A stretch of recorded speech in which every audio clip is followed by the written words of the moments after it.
मुसलमानों को मैं ये चाहता हूं कि हम अपने समाज के अंदर दाऊद नहीं पैदा होने देंगे, हमें एपीजे अब्दुल कलाम पैदा करने हैं। हमारी पहचान शेखुल हिंद से होनी चाहिए। ये अपने पैरों पे खड़े हों, इन्हें रोज़गार मिले। जब ये डॉक्टर बनेंगे, इंजीनियर बनेंगे, आईएएस और आईपीएस बनेंगे तो ये अपने पैरों पे खड़े होंगे, फिर ये किसी का खिलौना नहीं बनेंगे। मदारिस का रोल बहुत अहम है और मदरसों में पढ़ने वालों का रोल, इसलिए कि ये लोग जाकर के यहाँ से फिर मस्जिदों में जाते हैं, मदरसों में जाते हैं, वहाँ पढ़ाते हैं। अस्सलामु अलैकुम रहमतुल्लाहि व बरकातुहू। बिस्मिल्लाहिर्रहमानिर्रहीम। इय्याका नअबुदु व इय्याका नस्तईन। हम तेरी इबादत करते हैं और तुझ ही से मदद चाहते हैं। दोस्तों, मैं एहतिशाम निज़ामी कासमी, आप देख रहे हैं उर्दू न्यूज़ इंडिया। आज हमारे लिए बहुत ही खुशी की बात है। आज उत्तराखंड मदरसा बोर्ड के सदर हज़रत मौलाना मुफ्ती शमून साहब आज उर्दू न्यूज़ इंडिया के दफ्तर पर तशरीफ़ लाए हैं। हम हज़रत का खैर मकदम करते हैं। हज़रत आप आए, आपने अपना कीमती वक्त निकाला, इसके लिए आपका बहुत बहुत शुक्रिया। आपका भी बहुत बहुत शुक्रिया, जज़ाकल्लाह। आमीन। मुफ्ती साहब, आप उत्तराखंड मदरसा बोर्ड के सदर हैं, तो सबसे पहला सवाल यही होगा मदरसे के ताल्लुक़ से, मदारिस के ताल्लुक़ से, कि इस वक्त आपकी क्या सरगर्मियाँ चल रही है मदारिस के ताल्लुक़ से? देखिए निज़ामी साहब, मदारिस इस्लामिया एक मुसलमानों की ऐसी शहरग है कि जो उनके जज्बात से और उनके दिलों से उसका ताल्लुक़ है। मगर आज़ादी के बाद से और आज तक यहाँ जिन लोगों ने रोल किया, जो रोलर रहे, उन्होंने मुसलमानों को वोट बैंक बनाया और ख़ास तौर से मदारिस से जुड़े हुए लोगों का इस्तेमाल किया अपने राजनीतिक फ़ायदे के लिए, और इनकी तरफ किसी ने नहीं देखा। मैं आज ये बात आपके ज़रिए से मुसलमानों तक पहुंचाना चाहता हूं कि आदरणीय प्रधानमंत्री श्री नरेंद्र मोदी जी जब 2014 में प्राइम मिनिस्टर बन करके आए तो उनका ये स्टेटमेंट था कि मैं चाहता हूं कि मुसलमानों के एक हाथ में कुरान हो और दूसरे हाथ में कंप्यूटर हो। और सारा देश जानता है कि उन्होंने तालीम के ऊपर मुसलमानों को प्रेरित करने का बहुत बड़ा प्रयास किया। मैं आज ये बात कह सकता हूँ कि उत्तराखंड देवभूमि की सरकार के मुखिया, हमारे लोकप्रिय मुख्यमंत्री श्री पुष्कर सिंह धामी जी,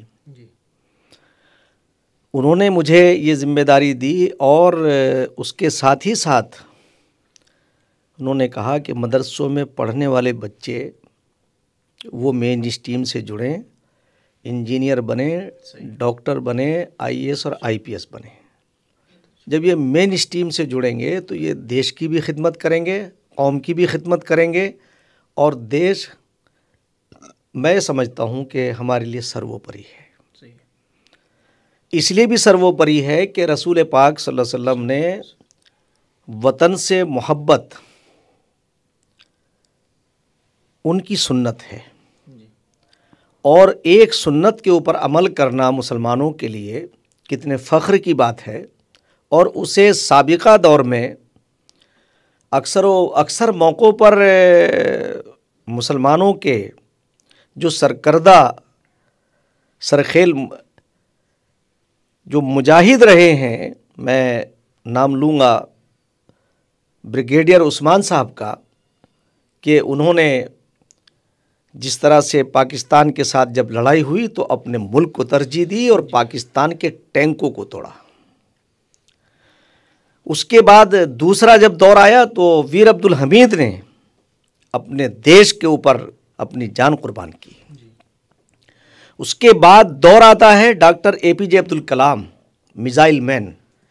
वो मदरसों से ही निकल करके आए और मदरसों के ही प्रोडक्ट थे। उनके तो वालिद ही मदरसे में मस्जिद से ताल्लुक़ रखते थे।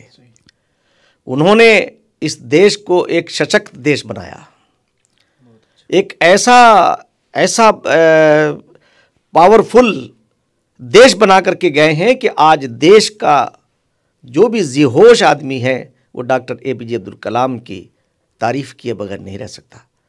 और उन्हें डॉक्टर APJ अब्दुल कलाम साहब को यही नहीं, अटल बिहारी वाजपेयी जी ने उन्हें देश का राष्ट्रपति बना करके उन्हें सम्मान दिया।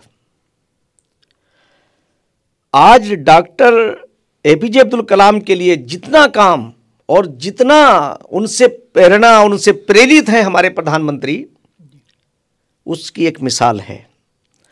आज मैं ये समझता हूँ कि मुसलमानों को, मैं ये चाहता हूँ कि हम अपने समाज के अंदर दाऊद नहीं पैदा होने देंगे, हमें APJ अब्दुल कलाम पैदा करने हैं। बहुत अच्छा। हमारी पहचान शेखुल हिंद से होनी चाहिए, हमारी पहचान डॉक्टर APJ अब्दुल कलाम से होनी चाहिए, हमारी पहचान मोहम्मद अली जिन्ना से नहीं होनी चाहिए। सही। आज मैं ये बात कहूँगा कि जो मदारिस हैं इनकी बड़ी अहमियत है। तो इसलिए हम उत्तराखंड के मदरसों के अंदर ऐसे अफराद तैयार करेंगे कि जो राष्ट्र को समर्पित होंगे, राष्ट्रवादी विचारधारा को वो जिएंगे, और इसलिए जिएंगे कि ये हमारे रसूल की सुन्नत है। और मैंने इस अनेकों मौक़ों के ऊपर महामंडलेश्वर जी हों, डॉक्टर प्रणव पांड्या जी हों, स्वामी चिदानंद जी महाराज हों, जितने भी हमारे ये यहाँ इस देवभूमि के बड़े विद्वान लोग हैं, अक्सर हम उनसे मिलते हैं, बात करते हैं, तो हमें कहीं कुछ अलग नज़र नहीं आता। अलग अगर है तो वो ज्ञान के दौर में अज्ञानता है। मैं अगर ये कहूँ कि हमारी इस पूरी कायनात का बनाने वाला, जिसे हम अल्लाह कहते हैं, गॉड, ईश्वर, खुदा, उसके नाम अनेक हैं, वो तो एक ही है। उसे कुरान कहता है, या अय्युहन्नास इन्ना खलकनाकुम मिन ज़क्रिय्यिन व उन्सा, ऐ लोगों हमने तुम्हें एक ही नर नारी से पैदा किया है, तुम्हारे दूध खून के रिश्ते हैं।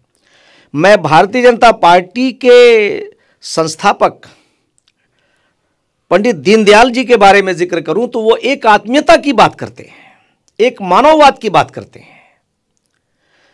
आज मैं ये बताऊं कि किस तरह से मुसलमानों को वर्गलाया गया कि इसी देश के अंदर 2 संविधान थे, 2 प्राइम मिनिस्टर थे, तो एक देश के अंदर 2 संविधान, 2 प्राइम मिनिस्टर कैसे हो सकते हैं। यही हमारे आदरणीय प्रधानमंत्री श्री नरेंद्र मोदी जी। तो मैं मुसलमानों को ये कहना चाहता हूँ कि मदारिस में पढ़ने वाले बच्चे, ये 4% बच्चे जो गरीब परिवारों से ताल्लुक़ रखते हैं, पसमानदा समाज से ताल्लुक़ रखते हैं, ये किसी स्कूल में जाके अफोर्ड नहीं कर सकते। तो हमारे मुख्यमंत्री श्री पुष्कर सिंह धामी जी, मैं उनका आभार व्यक्त करता हूं कि उन्होंने हमें जो दिशा निर्देश दिए हैं, वो कहा कि इन बच्चों को आधुनिकता से जोड़ो। तो हम उस आधुनिकता की तरफ बच्चों को ला रहे हैं ताकि ये लोग कल मस्जिदों में आएंगे, इनकी अभाव की ज़िंदगी ख़त्म हो जाए, ये अपने पैरों पे खड़े हों, इन्हें रोज़गार मिले। जब ये डॉक्टर बनेंगे, इंजीनियर बनेंगे, IAS और IPS बनेंगे, तो ये अपने पैरों पे खड़े होंगे, फिर ये किसी का खिलौना नहीं बनेंगे। मैं आज ये बात कह सकता हूँ कि मदारिस का रोल बहुत अहम है, और मदरसों में पढ़ने वालों का रोल, इसलिए कि ये लोग जाकर के यहाँ से फिर मस्जिदों में जाते हैं, मदरसों में जाते हैं, वहाँ पढ़ाते हैं। तो मैं आने वाले दिनों में देवभूमि को, जैसे हमारे आदरणीय मुख्यमंत्री श्री पुष्कर सिंह धामी जी एक आइडियल स्टेट इसे स्थापित करना चाहते हैं, तो मदरसों का भी इसमें बहुत रोल होगा। और मुझे पूरी उम्मीद है कि हमारे मदरसों से निकलने वाले बच्चे आने वाले दिनों में ये ऐसा भाईचारे की मिसाल बनेंगे कि इनके मुंह से शूल नहीं निकलेंगे, फूल निकलेंगे। इंशाअल्लाह। बहुत बहुत शुक्रिया मुफ्ती साहब, आपने मदारिस के ताल्लुक़ से बहुत अच्छी बातें की है, और दुआ यही है कि अल्लाह ताला हमारे तमाम मदारिस की मुकम्मल हिफाजत फ़रमाए और मदारिस के तमाम फुज़ला को आला कामयाबी अता फ़रमाए।